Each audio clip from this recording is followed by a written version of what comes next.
Hey everyone, welcome back. Before we get into the video, I need to warn you that some stories might have sexual content. Watch only if you dare.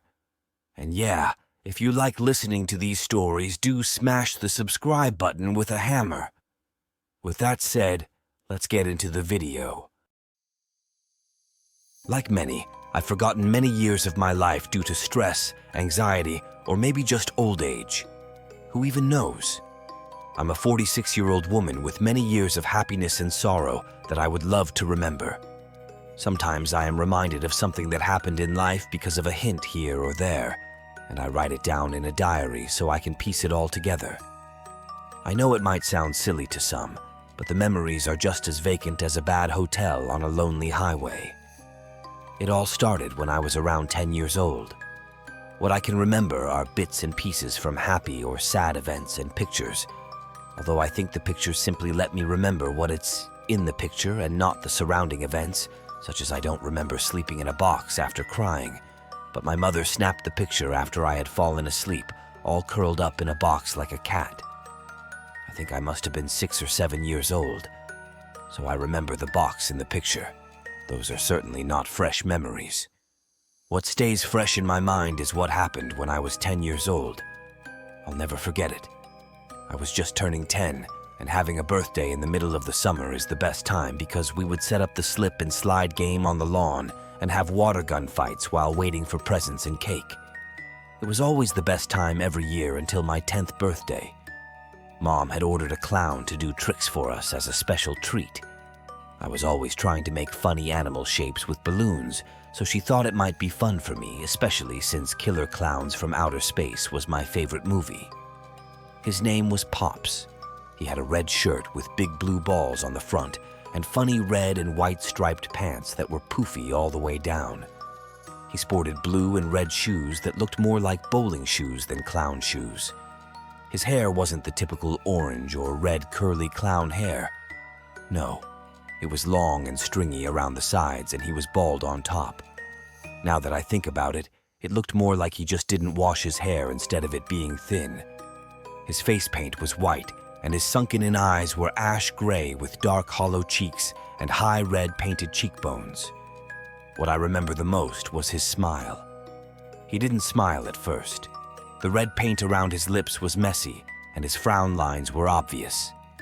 This was no happy clown. Even his fingernails were gross. No gloves, just long white fingers with long and dirty, crusty nails. I think the tear on his cheek must have been a tattoo, because it was the only thing that didn't smear as his face dripped in the hot afternoon sun. Pops never smiled when he did tricks. He would just stare at us while juggling the balls or pins. He looked at each kid for a moment before doing a new trick, and then would point at one to come up. None of us wanted to be near him, so we didn't budge. Some of us held hands to hold the other back. He would just shrug and continue the trick. It wasn't until the very end of his show when he spoke. He then pointed at Jenny, my babysitter. Jenny lived next door to us. She often came by to babysit me to earn extra money while she went to college. I think she was 18 or 19 years old at the time and still living at home with her parents. All of the girls in the neighborhood wanted to be like Jenny, with her long blonde hair and blue eyes. All of the guys wanted to date her.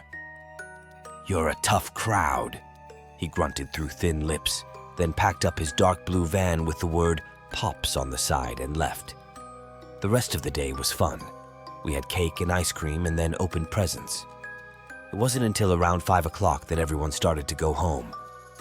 My neighbor Jenny, who lived right next door, was the last to leave.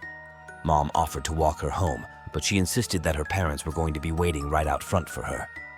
It wasn't until about 7 that night that we found out that was a lie. "Is Jenny still at your house?" The girl's mom blurted into the phone when my mom answered. I could hear every word. She was crying so loudly. "No, she went home about 2 hours ago and said you both were waiting for her." "She isn't here, can you check?"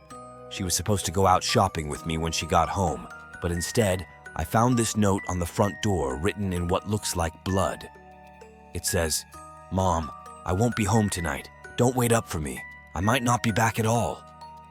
"Did you call the police?" Mom said. Yes, they said they'd be here as soon as possible, but I still want to look. Okay, come right over, Mom said as she hung up the phone. Mom and I looked around the house and didn't see her. Her parents were right over, and we all checked the garage, cars, and shed. We even went back to their house and helped them look everywhere. Jenny still wasn't there. A few miles up the road the next morning, I took the dog for a walk. He started acting crazy, jumping and barking, and I let him drag me to whatever he was so excited about. When I saw the white hand sticking up out of the grass, I let his leash go in shock. I knew it was human. It had to be. He ran up and started sniffing the hand and then barking. As I approached, I felt the bile rise in my stomach as I looked at my babysitter lying there in the brown grass, face up. Her face was frozen in a terrorized stare. Her eyes and mouth wide open, I thought at first until I got closer. Her eyes were gone. I grabbed my dog's leash and ran home crying. They said she had been tortured for hours while being tied up. Where her eyes should have been were two hollow, bloody sockets. Her fingernails and toenails were ripped off. She had been stabbed multiple times, so she would bleed slowly out and then hit over the head so hard that her cranium was crushed. When the police took the report, my mother told them the last person they saw was that weird clown at the party. The police checked out the clown, but something was wrong. The guy, who looked almost identical to the clown, had been dead for 50 years. He died doing a performance for the family who lived there before us in the backyard for a young girl named Jennifer. It was my son's 5th birthday party. My wife and I knew it was an important birthday. Next year, our little Mikey would go to school, so this was sort of the end of an era, however short. After a lot of debating, we decided on a clown for the entertainment. I was against it. I was one of the many people who were afraid of clowns. As a kid, I trembled, shook, and started hyperventilating at the sight of one on television. But our son was not. Ever since Laura bought him some sort of computer game starring a clown, he had loved them. As a father, I knew what I had to do in order to make my little boy the happiest. And if that meant ordering a clown, I would order a clown. Besides, I was a grown-up. They didn't scare me anymore. Or so I hoped. The kids were playing in the yard, stuffing their faces with cake and snacks, and enjoying the world in the innocent way only kids can. Laura and I waited for the clown in the living room. He was already 30 minutes late. But you can't expect clowns to be punctual. Finally, he arrived, carrying a large pink bag. He introduced himself as Bonko and sat on our couch. He really was your classic clown. White makeup, colorful puffy costume, big shoes, a big red nose, an orange wig, the works. Laura asked if she could bring him anything. He declined. He sat in our living room for something like 15 minutes, smoking and tapping his shoe on the floor. He seemed nervous, and I could have sworn that I could see him drinking out of a flask. "Is this your first time?" I asked. He chuckled and, without looking at me, said, "It always is." I did not understand what he meant. After finishing his smoke, he put on a happy clown grin, grabbed his bag, and stood up. He gave me a tap on the back. I thought that it was possible that he had sensed my childhood fear and tried to relax me. Bonko went outside and started the show. He juggled, told jokes, sprayed water around, did some classic slapstick.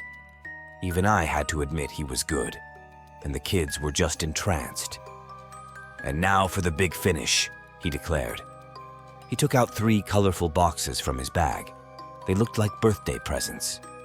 "Pick one, birthday boy." Birthday-presents-02902.jpg. Mikey thought to himself. He looked so cute, like he was pretending to be an adult. Laura snapped a picture. He finally picked the middle one. Bonko sighed and grabbed it. "Oh boy, good choice," he said in a cartoony voice, though I swore I could hear some sadness in there. Bonko opened the box and took out a knife. Laura and I were shocked, and before we could do anything, Bonko started cutting his own face. Bits of makeup-covered skin fell to the ground. The children were screaming. Our little Mikey was covered in the clown's blood and crying. I ran to stop Bonko, but he collapsed to the ground. The paramedics declared him dead. I looked inside the other boxes. In one was a small rifle, and in the other was a can of lighter fluid and a box of matches. All the kids, including our little Mikey, had to go to therapy. We told the police, and they just looked to the floor, ignoring us. I decided that I couldn't let this blow over. I tracked down the company that sent us the clown. It was situated in a small 2-story building.